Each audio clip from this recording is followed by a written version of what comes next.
Hladno vreme je v Ljudski vrt privabilo le okoli 1000 gledalcev, ti pa so lahko predvsem v drugem polčasu spremljali lepo in dinamično predstavo, predvsem domače ekipe.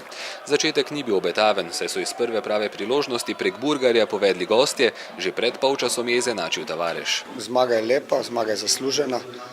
Jasno pa je, da smo tako tekmo tudi pričakovali. V prvem polčasu nismo imeli veliko prostora, vendar so fantje kljub temu odigrali dobro, pokazali veliko moralo, nasprotnik je vodil, smo relativno hitro izenačili, v drugem polčasu smo bili pa definitivno veliko boljši nasprotnik. Čestitam Mariboru na zmagi.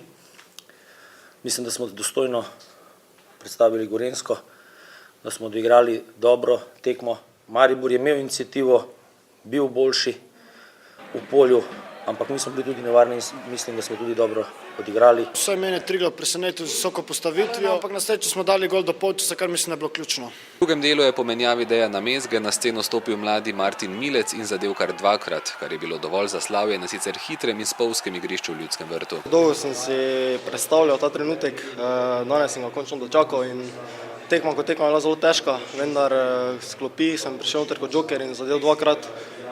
Res neverjetni občutki na prelepem stadionu, na domačem igrišču. Zaradi njega pa zaradi moštva smo veseli. Naslednjo tekmo drugi. Pred njim je, če bo jasno, trdo delal, lepa prihodnost.